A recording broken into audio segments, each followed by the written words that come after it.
deal with that's similar to what San Diego State's going through right now. But it is interesting to hear as we get ready for the game in just hours, really. So without further ado, now we get to bring in the man himself, Matteo Ortiz, of the sons of Montezuma, los hijos de Montezuma. Yeah, I mean, órale. Órale, carnal. What's up, Matteo? I just love that you guys have, I feel like I need to do a Hawaiian English bilingual podcast now too, because I'm like so intimidated that you guys have two languages. You can't even, it's not enough just to do one language. You guys are doing two. Like you guys are like the ones just doing more than everyone else. And it's so admirable and fun to watch. Don't be too intimidated, man, because my Spanish sucks. Absolutely sucks. I'm one of those no sabo kids. No, not the no sabos. Even as a, Hawaiian in LA, I hear my people think, that I am, and I love to be Chicano. I've never offended. People are like, I'm Mexican, being Mexican is cool, man. I'm like basically doing that like a LAFC fan, but Hawaiians, Mexicans, very similar. We love to party, but we love our families. We love tradition. The things that really bring us together as football fans as well. And of course, that's the obvious one.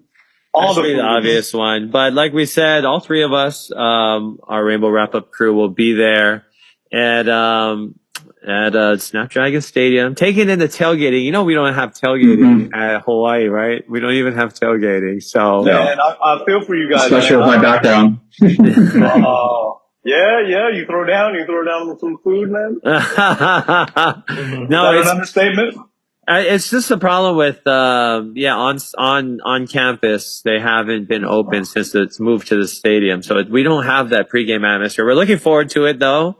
We'll be in the Yellow Gate with about 100 or so Warrior Nation, Hawaii travelers. But we're going to come over and make a trip, a little mission. I'm glad you guys are doing that, man. I'm glad you guys are coming out in strong numbers because we really want you guys to be there. We want you guys to see it.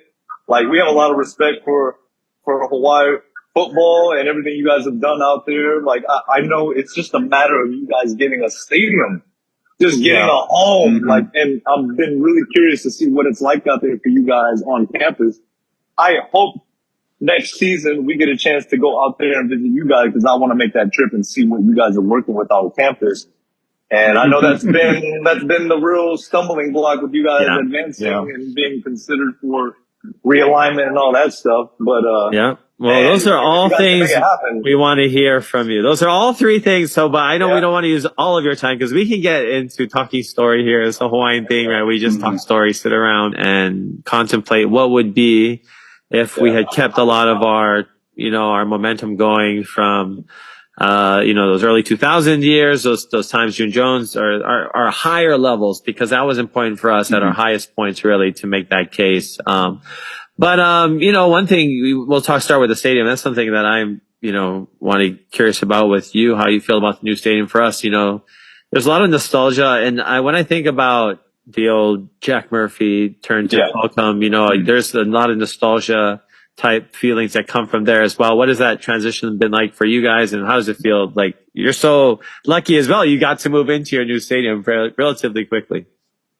Well, I know there's a lot of parallels, right, with the stadium, the old Aloha Stadium that you guys had, right? I mean, it's very similar to that old Murph that we had in San Diego. Of course, we housed the Chargers and the Padres, but the Aloha housed a lot of the Pro Bowl, right? There's a lot of big time events that housed there at that stadium, and it was a huge stadium, right? Probably a little bigger than what the university could handle, a little bigger for us at San Diego State than what we could handle. So now getting a right size stadium, Snapdragon Stadium, I mean, we fought very hard for that thing, and now that we've been in there for a couple of years, I gotta be honest with you guys, it's been a struggle. It's It's beautiful. It's a lot of fun. It's got all the amenities that you want, that you need. I mean, Wayne knows. He came out there a couple years ago. And I'm going to take him to the bar. Are you still going to be pushed up there? Yes. Oh, absolutely. Second half is tradition. It's tradition. No, what's one of my favorite experiences at a game? Like you can be at a bar and watching from a perch up above. Like that's cool. Like I love that aspect. But anyways, keep going because I know that it's that it's the emotional connection that's hard as well, right? Moving over. Yeah. And I think you're tapping into something, right? It's that emotional connection. It's what is college football, guys? It's history, it's tradition, it's the rivalries, it's all those community grassroots things where you really touch the community and pull in the different neighborhoods, you pull in the different fans, alumni, and all the different things, right? And San Diego State, they've been blessed to earn a new stadium, a new property through the votes of the community, right? And they've done everything aesthetically to tap into all those different, people and communities, but they haven't been able to bring in the butts in the seats. Let's just be honest. They haven't, and it's been a little disappointing in that respect because we got what we wanted. We got a new stadium, right? But the crowds haven't been there, guys. They just haven't been there. And whether you want to say it's because of the play on the field, it's been lackluster these last few years. I mean, come on, it has been. We went on this incredible run with Rocky Long. You know what I mean? The whole conference knows about Rocky Long. I mean, he was the man in New Mexico. He was the man in San Diego State. So getting into the new house that I like to say Rocky Long built, Brady Hope wasn't able to sustain it. And so a lot of things happened to where the team hasn't been performing. But to be honest with you guys, the ticket prices are just way too high. The projections that they had for the fans, they were projecting it on the Pac-12 pricing, right? And the Pac-12 level competition. And that blew up in our face. Let's be honest. It's an embarrassing thing. It blew up in our face. We were out of the Mountain West. Our president was telling the Mountain West commissioner, like, see you guys, we're out of here. Nice knowing you. Awkward. And then what happened? So I mean, it was very much out of their control. But at the same time, it's just it's a lot of challenges, and now with Sean Lewis in there, our last episode, we said you got to trust the process. When we just lost to Central Michigan, guys, we have only lost once to a MAC conference team in all of our history. That was the second time. So, it's tough, but we're trying to buy in and we're trying to give them the benefit of the doubt. And what you guys are going to see here on Saturday may not be our best foot forward. It may not. But I think the real ones are going to show up. The real Aztec Nation is going to show up as we usually do. Yo, Matteo, this is Sean. I haven't met you yet, but I'm looking forward to meeting you on Saturday. So there's a lot of likewise. A lot of history between our two schools through the WAC and through the Mountain West. I just want to congratulate you on making the Pac-12. I was rooting for you guys, and I think you guys are totally deserving of that invite with playing in the national championship game with basketball, getting the new stadium. I think we closed our buildings around the same time. And I remember, a question saying, San Diego State or Hawaii, whose building's going to be up first? And all the people in Hawaii laughed, so. Sorry to hear that, man. That so, hurts. I mean, I know it's tough, but with the way that things are going, I'm hoping we can right the wrongs in our program, and hopefully we can join you 5-10 years down the road. Yeah, and I don't think that's out of the question to say that. You know what I mean? It's so easy to live in the moment and only see the next season, next 2 seasons, the next 3 seasons. Everything is so fluid. I mean, I always have to reference the words that my dad tells me because he worked for the University of San Diego State back in the 70s and the 80s. And I mean, a lot of the things that the college landscape was trying to make happen back then, they're finally doing it now. What we're seeing with the Big Ten and the SEC, they've been trying to do that. That was their intention back in the 70s and 80s. But those dominoes couldn't fall into place, right? So, all I can really tell you in that respect is you guys got to really just build for the future. Got to plan and build for the future because I'm telling you, I mean, who knows what shakeup is going to happen next. The Pac-12 is primarily a regional. It's like one of the only regional conferences left in the nation, right? Other than like the MAC. And you guys are regional at this point. If you go back to the AAC and get Memphis and Tulane and Yeah. then you guys look just like all the other conferences. Yeah, who knows what's going to happen with that? Who knows what's going to happen with that? I mean, I have no idea. The deal that the Pac-12 sent to them obviously sounded like a lowball offer. Well, whether it was a lowball offer or intentionally, or if it was just, hey, this is what we can do for you guys right now, and you're either with it or not. I don't know what the intent was behind that, but it obviously wasn't a good deal for them regionally wise. That was their main reason, right? So, what I'm saying is with the Pac-12 being such a hyper-regional conference right now and bringing in Gonzaga, right, it makes it even more so. Don't count Hawaii out. I mean, or any school, really. UNLV, I know you guys probably don't want to hear that, but, the school that's going to build for that future and better themselves, that's essentially what the Pac-12 is trying to align themselves with, right? Yeah. So the 4 teams that left the Mountain West, those are the ones that really, they generate the money and they invest the money in themselves. And that's really what it comes down to. If you invest the money in yourselves long term and set yourself up, you're going to be positioning yourself in the best. We just talked about long term versus short term when it comes to administration as well. I just want to add one more thing, that out of the 5 schools leaving, the fan base that I've heard the most advocating for Hawaii is San Diego State. So on behalf of Warrior Nation, we just want to thank you, Thanks. Hey, well, I'm one of them. When it came down to that point where it was like, who are we going to add? Memphis and Tulane are not coming. UTSA is not coming. USF is not coming. Who are we going to add? And then we add Utah State? Are you kidding me? Yeah, that was very surprising. Like, do I want to go to Logan or do I want to go to Hawaii? Like, are you exactly? Like, Utah State. And Wayne's been to all of them, right? So, and he can attest for Logan. But I saw it was funny. I was seeing a tweet earlier this morning. It was like the Miami equipment truck had traveled 1,200 miles as of like 9 a.m. Hawaii time, and they weren't even halfway to Cal for Saturday's game. Because they got to drive equipment. That's so like crazy. that's the stuff. And I think all of us have beaten this conversation to death. But it's like you look at the smaller sports, and you're like, when Stanford's got to travel, and UCLA's got to travel to like Rutgers, and crazy stuff like that. And you're talking about these, the volleyball teams, the basketball teams, swimming, water polo, whatever it might be. Those are the ones that get hurt the most. And, we say that as, being in one of the most geographically like smallest areas, distant areas in the world, right? We're like, I think 2,500 miles or 2,498 is our closest to like one point in California. But, for us, it's also the flight, right? None of us are driving, obviously, unless they somehow create some crazy bridge where we can drive, even if we're going 100 miles an hour, that's 25 hours, right?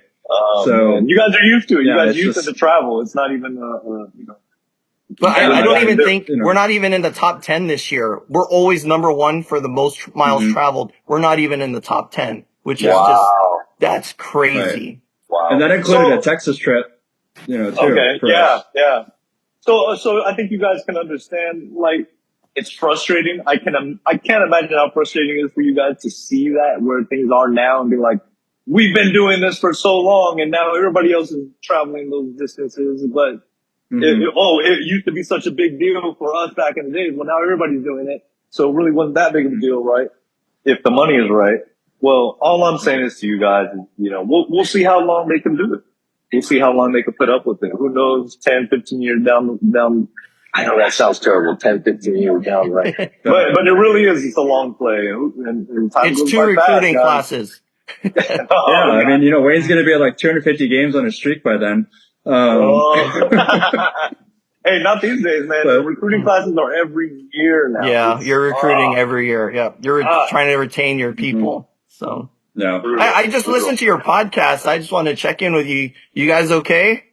That was that's man. three in a row. We're okay, man. We're okay. It's frustrating. It is frustrating because we got spoiled. We got spoiled for a little bit of time there with Rocky Long. And I'll be honest with you guys. I was a big fan of that guy. Big fan of Rocky, man. And, we're okay. It's just, what can you do? You got to give a new coach his time.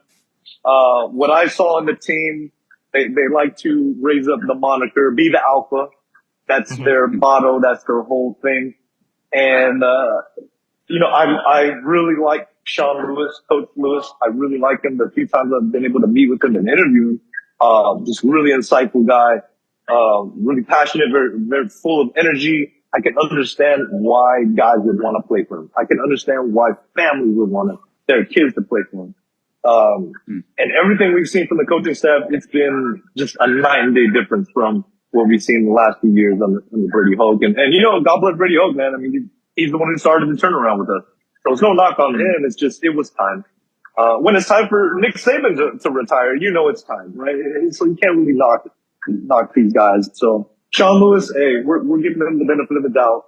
But at the same point in time, there are other concerns with that last game against the Chippewas, the Chippewas of Central Michigan. It's like, some of the decision making I wasn't a big fan of, putting the game on the leg of the kicker, and he misses twice.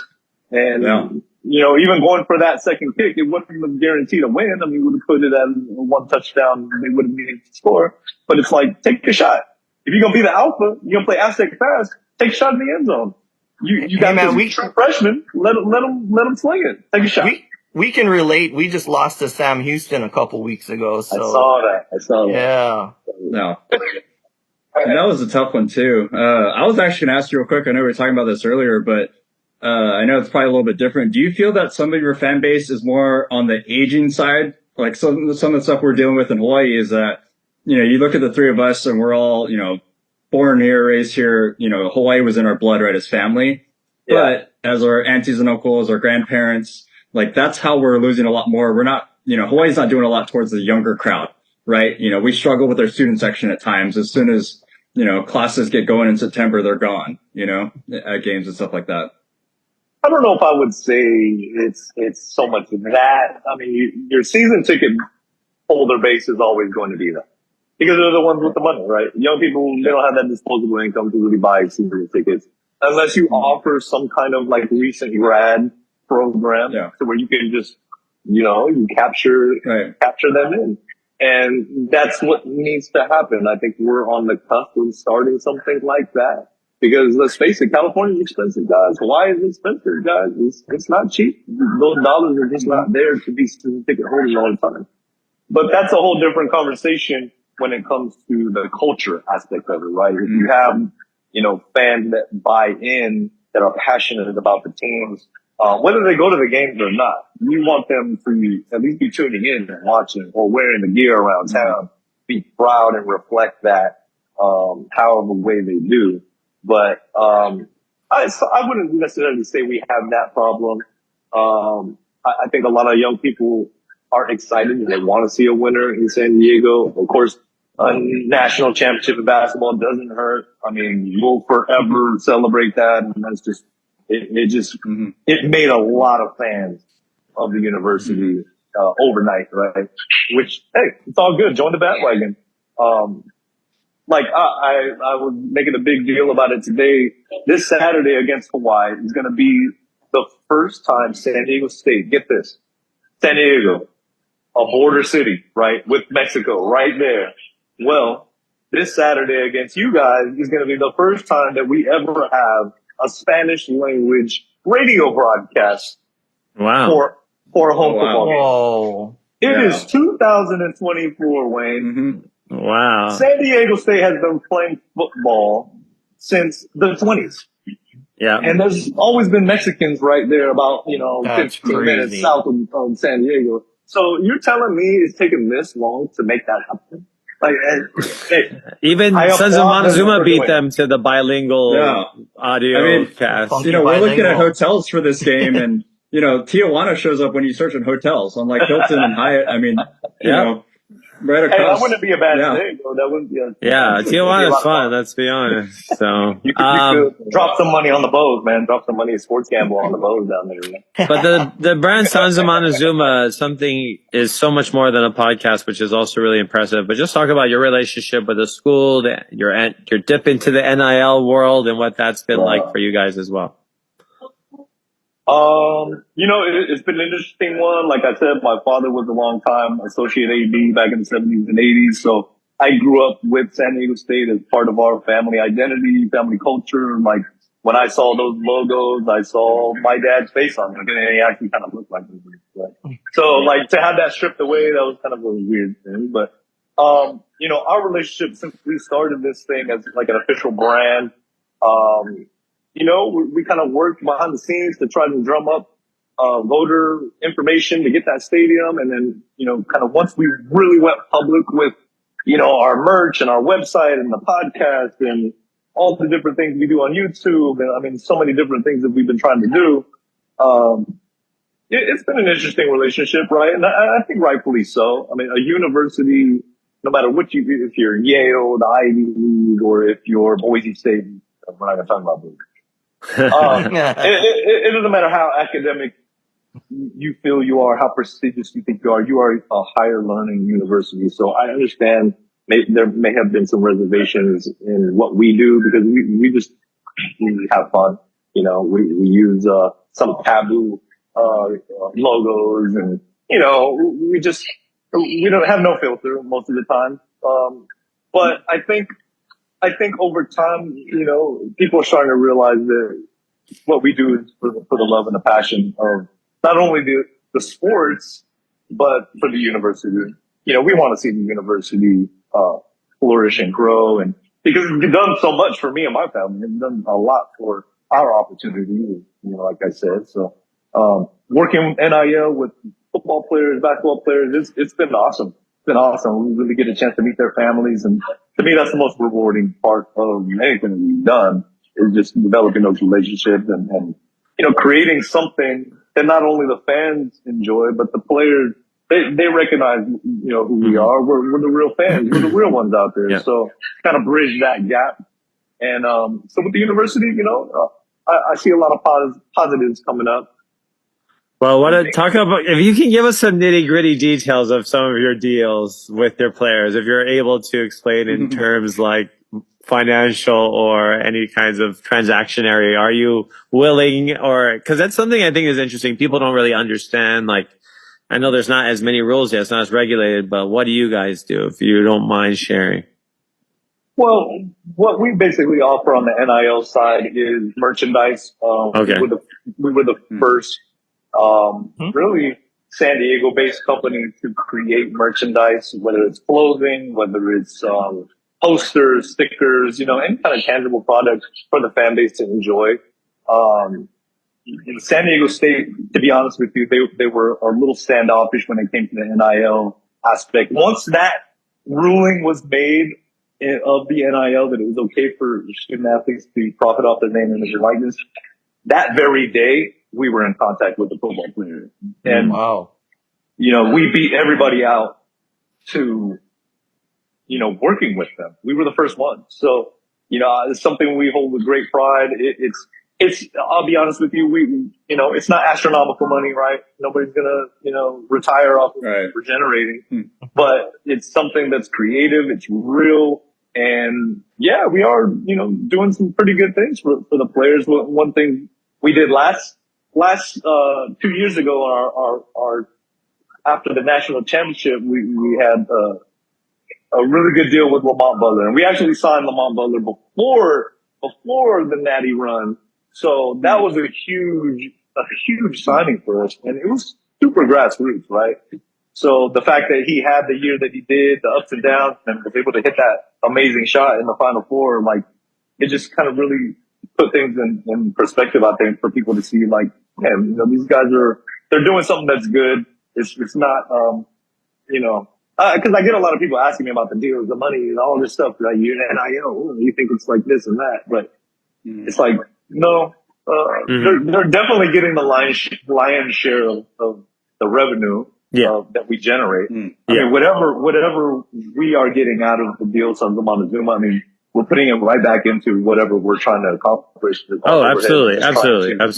You know, have more creative, projects and stuff. So it's, believe me, nobody's getting rich off of this stuff. Oh, for sure. And I think that's what people want to hear is the fact that it's not as lucrative on either side, but at the same time, it is a cool way to gain that relationship with an athlete and be able to have them be a part of your brand in some way, your journey in some way. Cause It is a deal. Obviously, people know we don't even collect money for our pocket. We're just losing money constantly. But at the same time, it is a way that you've done it at Sons of Montezuma is really create a more holistic type of brand that, like you said, has tangible products, which is nice because you can give them to athletes, you can share them with your clients and fans.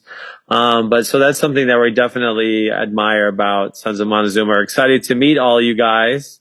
On Saturday as well. We'll be in the Yellow Lot. We told our people to meet us, so we'll try and come around there at some point. I don't know when it gets to its peak. Maybe we got to hit you guys at its. I don't know what time do you guys go in usually. What is it like? Yeah, it's usually like 4 or 5 hours before the game. Yeah, they open the game 5 hours. Yeah. So we'll probably be starting to set up around a little afternoon.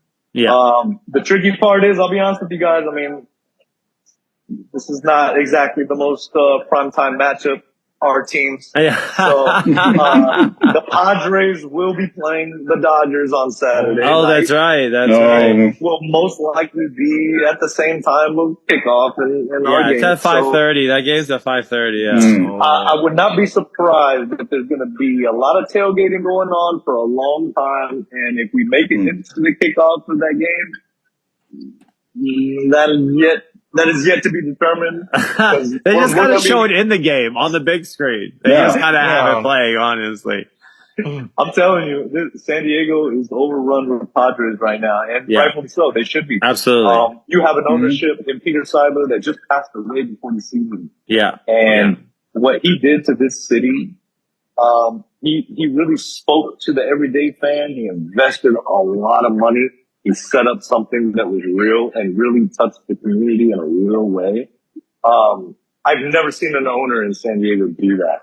And, in college sports, there's no owner, right? You have an athletic director, you have a school president, but the same opportunities remain to show the people that you've invested in them.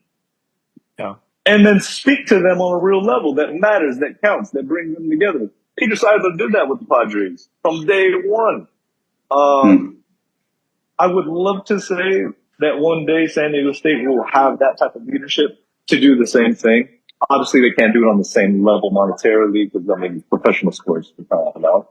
But that is what San Diego is buzzing off of right now, the Padres. So, hey, we'll be there supporting at Snapdragon Stadium. Awesome. Paying our dollars, paying for parking and all the amenities that we do. But, we may be out there on the grass watching the Padres.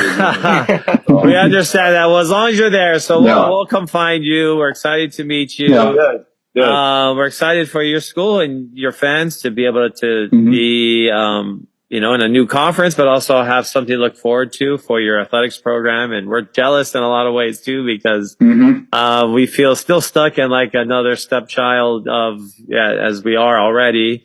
But it's nice to commiserate a little bit with you as well, because I know that there's a lot of the same challenges as well. Like we were saying, if we just build a new stadium, that doesn't necessarily mean people are going to come as well. I mean, it looked like, and being in a gargantuan stadium like, Qualcomm, obviously it looks like if you have 35,000 people, it still didn't look like it was that full, but it's hard to get 35,000 people still when you're charging prices. There's a lot of design elements of Snapdragon that they, it's great, but they also kind of miss because everybody is enjoying themselves out there at the bars and the entertainment areas. They're not in their seats, so it looks kind of empty. There's more. I told Sean that. I'm barely going to be in my seat. I already said that. He's already said, I'm not going to be with you guys. I'm going to be exploring this stadium and all the amenities. I just try to sneak my way. There's some cool parts to it, so I'm excited for Sean and Ryan to see it as well. But we'll be there Saturday, 5 p.m. in San Diego. If you're in Hawaii watching it, 2 p.m. And we'll have, a great time there. If you're live in person, we're going to try and have some immediate reactions as well afterwards. But thank you, Matteo, so much. Real quick, hermano. what is it going to take for Hawaii to win this game? Hawaii will win this game. Oh, I guess we Hawaii's should win talk. this game if they do what? Well, like What we is said, Hawaii gonna the do? same thing I told you. I'm going to tell you right now that I told you last time when we were perched up there at the bar. Yeah. I was like, if we keep the score low, we can win. And that game, we kept it really low, and that's how we were so close to winning as well. I say start fast. If we start fast. Yeah. Okay. If we show up at halftime, like if we mail it in the first half and just show up in the second half, probably not.